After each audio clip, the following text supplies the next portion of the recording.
Привет, с вами Алена, и к нам пришел очень интересный случай. Вообще она записалась на педикюр к Лене, но тут случился интересный момент. Они разговорились, и Лена узнала, что женщина живет в своем доме, они разбирали дрова, и ей под ноготь попала заноза.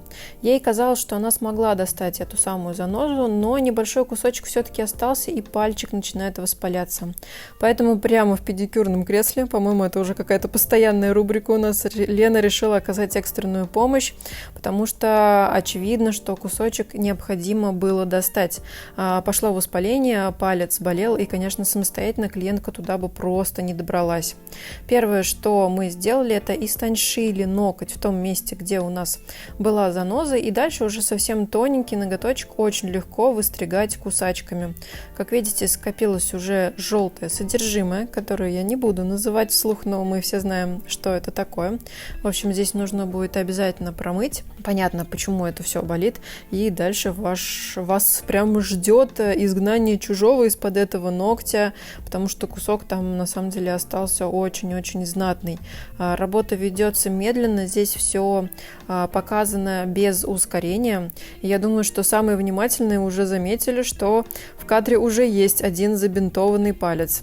Это Лена молодец, и она просто банально на кухне получила травму и разрезала себе не ноготь, но подушечку пальца со стороны мягкой части. Ну, с ней все будет хорошо, пальчик уже заживает, но она его все время обрезает в перчатке для того, чтобы он не мок и не потел, потому что у нее влажные руки, поэтому все это выглядит так. Это опережая все возможные комментарии на тему того, что порвана перчатка и так далее.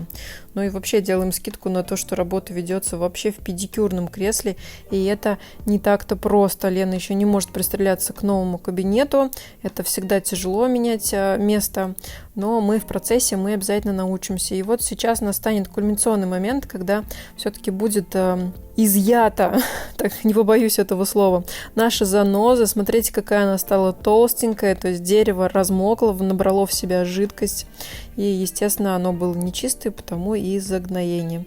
Но теперь все точно будет хорошо. Рана обработана, на всякий случай, длину свободного края мы тоже немножко убрали, чтобы точно ничего не цеплялось, и нам остается только упаковать клиента и отправить его поправляться. Для этого, кстати говоря, мы будем использовать вот такую мазь. Она нужна для того, чтобы снять воспаление, и также в ее составе содержится лидокаин, что даст дополнительное обезболивание.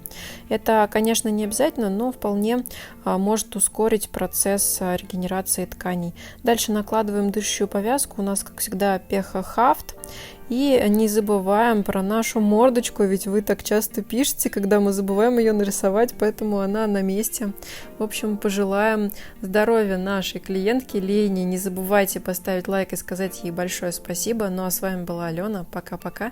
Берегите себя и свои ногти.